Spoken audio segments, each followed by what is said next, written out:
आज बनवत आहे अक्षय तृतीयानिमित्त आमरस पुरणपोळी. त्यासाठी डाळ घेतली, त्यात हळद आणि मीठ टाकून कुकरला लावून दिलं. बाजूला आंबे घेतले आणि आता स्वच्छ धुवून घेतले पाण्यात.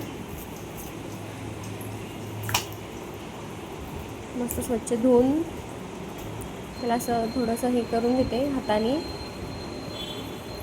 आणि त्याचा रस काढून घेते.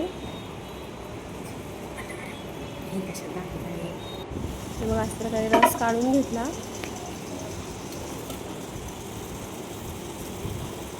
त्यामध्ये सगळे आंब्याचा रस काढून घेतला. त्याने थोडं हाताने ते कैऱ्या असतात ना, त्याला वरून पल्प लागलेला असतो, तो असं निघत नाही. मग हाताने थोडं त्याला हाताने त्याला दाबून आणि मग काढून घेते.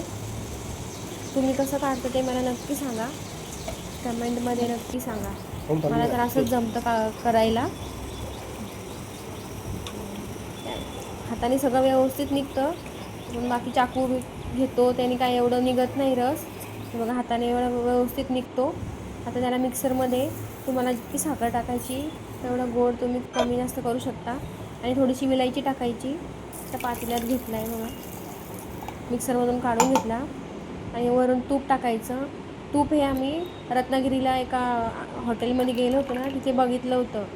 मला यांची टेस्ट एवढी भारी कशी काय लागते, तर ते अशा पद्धतीने करतात आमरस. तर इकडे पीठ घेतलं आहे, थोडंसं मैदा आणि गव्हाचं पीठ जास्त घेतलं. तुपाचं मोहन टाकलं, थोडीशी हळद टाकली, मीठ टाकलं आणि कणिक मळायला घेतलं. मग अशा प्रकारे मळून ठेवलं. इकडे आपली डाळ पण शिजून झाली आहे. आता कणिक 10-20 मिनटं बाजूला ठेवते. बघा डाळ आता निथरून घेतले पाण्याने.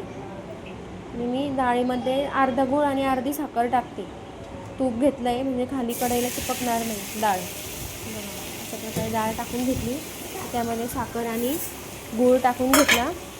तुम्हाला जेवढा मी 1.5 ग्लास घेतला होता, तर अर्धा ग्लास साखर आणि अर्धा गूळ घेतला आहे बघा. आणि वरतून इलायची टाकली आहे. चांगलं त्याला आता 10 मिनटं कढईवर हे करून घेतलं, परतून घेतलं. आता याला पुरण दळून घ्यायचं. त्यासाठी मी ग्लासच वापरते, मला ग्लास आणि पटकन होतं. हे बघा अशा प्रकारे पुरण एकदम भारी झालं आहे, मऊ झालं आहे आणि पेड्यासारखं झालं आहे. जाड पण नाही, पातळ पण नाही झालं. आता पोळी घेतली लाटून, पुरण घेतलं त्याच्यामध्ये. पहिल्या पोळीचा व्हिडिओ नाही केला, दुसऱ्या पोळीचा व्हिडिओ केला आहे, तो बघा पुढे.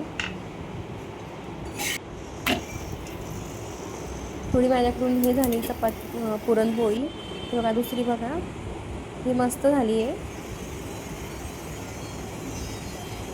पहिले थोडं तवा कमी होता, तर थोडी ती हे नाही झाली. अशा प्रकारे पुरण हे करून घेतलं वाटीमध्ये आणि त्यामध्ये चांगलं गोल भरपूर पुरण बसतं याच्यामध्ये. अशा प्रकारे